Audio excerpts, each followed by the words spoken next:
صوبائی نگراں وزیر اطلاعات بلوچستان جان اچکزئی اس وقت میڈیا سے گفتگو کر رہے ہیں۔ 3 سال میں چاہیے، اس میں ایک لائبلٹی بھی تھی تو کیبنٹ نے اس کی منظوری دی، چونکہ یہ کینسر وارڈ ہے، اگر آپ کسی مریض کو بلوچستان گورنمنٹ فائننس کرتی ہے تو اس میں تقریباً کوئی 1 کروڑ سے زیادہ خرچہ آتا ہے اگر آپ کراچی میں آغا خان میں ان کا علاج کراتے ہیں، اور اس میں ایڈوانس پیمنٹ دی جاتی ہے، لیکن یہاں پہ الحمدللہ 12 سے 15 ہزار روپے خرچہ آتا ہے۔ تو اس لیے بلوچستان گورنمنٹ نے آج کیبنٹ نے فیصلہ کیا کہ جو 18 کروڑوں کا ڈیمانڈ ہے وہ پورا کیا جائے، تاکہ جو ہیلتھ کے حوالے سے بالخصوص کینسر وارڈ میں جو ایشوز ہے وہ حل ہو جائے۔ یہ ایک state of the art hospital ہے اور اس کی پرفارمنس بھی ہر وقت ریویو کی گئی ہے، اور اسے گورنمنٹ اور کیبنٹ مطمئن ہے، تو اس لیے آج یہ کمٹمنٹ کی گئی ہے کہ یہ فنڈ پوری طور پہ ان کو ریلیز کیا جا سکے۔ اس کے علاوہ جو امپورٹنٹ ڈیسیجن ہوا ہے وہ تسنی فش ہاربر کے حوالے سے، یہ ایک ایسا مسئلہ ہے، پروجیکٹ رہا ہے جو ہم سب بچپن سے سنتے آ رہے ہیں، وہاں پہ انوائرمنٹل ایشوز ہیں، وہاں پہ جو فش ایسوسیشنز ہیں ان کے ایشوز ہیں، اور بالخصوص جو ہمارا ڈریجر ہے وہ نہیں رہا ہے، فنڈنگ مختلف اوقات میں ہوئی ہے لیکن وہ افیکٹو نہیں رہی ہے، کیونکہ وہاں پہ ایک تو یہ کہ جو ہم نے کنسلٹنٹ ماضی میں ہائر کیے ہیں یا وہ کمپیٹنٹ نہیں تھے، یا ان کی فیزیبلٹی ہمارے سامنے نہیں تھی، یا دا رائٹ ایکسپرٹیز ہمارے پاس نہیں تھے۔ آپ کو معلوم ہے اگر آپ نے ایک اچھے کنسلٹنٹ کو ہائر کرنا ہے باہر سے، انہیں $200 ملین لگتے ہیں، تو یہ ایک پھر کیبنٹ نے فیصلہ کیا ہے کہ اس حوالے سے پہلے ایک فیزیبلٹی بنائی جائے، جو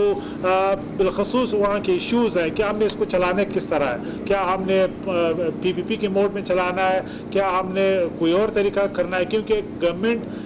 نے یہ مانا ہے کہ اس میں ایشوز ہیں، اور ہم اپنے طور پہ ماضی کی تمام حکومتیں اس مسئلے کو، یعنی وہاں پہ ایڈمنسٹریٹو ایشوز کو، انوائرمنٹل ایشوز کو ہم حل نہیں کرا سکے، تو اس کے لیے ایک سنجیدہ کوشش کے طور پہ آج کیبنٹ نے فیصلہ کیا ہے کہ فوراً ایک اور کمیٹی جو ایک فیزیبلٹی بنا ہے، وہ بھی ایکسپرٹ کنسلٹنٹس جن کی ایکسپرٹیز ہیں، رناؤنڈ ہے، انہیں فوراً ہائر کر کے اس کے لیے ایک لائحہ عمل تیار کیا جائے۔ یہ ایک ایسا درینہ پروجیکٹ ہے جو کہیں دہائیوں سے یعنی مسائل کا شکار ہے، تو اس لیے یہ ایک ویلکم ڈیسیجن ہے۔ اس کے علاوہ جو اہم آج ہم نے ڈیسیجن لیا ہے وہ انوائرمنٹل پروٹیکشن کے حوالے سے ہے۔ انوائرمنٹل آپ کو معلوم ہے یہ ایک لا ہے، بہت سے ہمارے انوائرمنٹ کے ایشوز ہیں، ایک تو جنرل ہمارے انوائرمنٹ کے ایشوز ہیں، دوسرے پارٹیکولر شہروں میں ہمارے انوائرمنٹ کے ایشوز ہیں، تو ان کے حوالے سے میجسٹریل پاورز جو ہیں وہ ایک سٹنگ جج کو دیے گئے ہیں، تاکہ اگر انتظامی لحاظ سے مسئلے حل نہیں ہوتے تو میجسٹریل پاور کے طور پہ وہ جج ایکٹ کرے اور انوائرمنٹل ایشوز کو جو ڈسپیوٹ میکینزمز ہیں وہ حل کریں۔ تو یہ بھی ایک طریقہ تھا کہ ہم ہر وقت اپنے جو آفیسرز ہیں ان سے شکایت کرتے ہیں کہ یعنی ایڈمنسٹریٹو پیونیٹیو میجرز لیے گئے، تو اب ایک جج کو انوالو کر کے ہم چاہتے ہیں کہ انوائرمنٹل ایشوز ہیں وہ فوراً ایڈریس ہوں، جو کمپلینس ہو لوگوں کو وہ ایڈریس ہوں، تو یہ ایک اسٹریم لائن کی ایک کوشش کی گئی ہے۔ لیکن بلوچستان میں انوائرمنٹ ایک سنجیدہ مسئلہ ہے، پورے بلوچستان میں آپ کو معلوم ہے کہ پانی کا ایک سیریس ایشو ہے اس وقت جو ہمارے پشتونی علاقوں میں ہے، وہ صرف میں آپ کے اویئرنیس کے لیے کہہ رہا ہوں، فلیگ کر رہا ہوں، جو سیب ہم اگاتے ہیں اس میں 10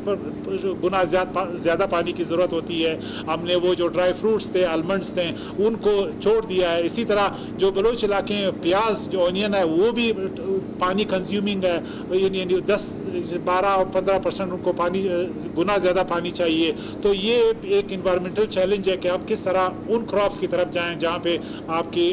پانی کا استعمال کم ہو۔ تو اوورآل بلوچستان سب سے زیادہ انوائرمنٹ سے متاثر ہو رہا ہے، اگر پاکستان متاثر ہو رہا ہے تو بلوچستان سب سے زیادہ متاثر ہو رہا ہے، تو اس کے لیے تمام اسٹیک ہولڈرز کی ایک پالیسی کی ضرورت ہے جو ہم نے آئندہ جا کے اس کو انگیج کر کے لینی ہے۔ اور باقی I'll open the floor for questions please۔ پانی کی آپ نے بات کی ہے، آپ یہ بتائیں 100 ڈیم کا یہاں ایک منصوبہ بنا تھا، وہ کہاں تک پہنچا، اور اگر نہیں پہنچا تو اس کی کیا وجہ ہے، کیا اس پہ انکوائری ہوئی ہے؟ یہ بہت اچھا سوال ہے کہ ماضی میں بہت پیسے آئے، آپ کو معلوم PSTP میں پیسے رکھے گئے تھے، ڈیمز بنے تھے،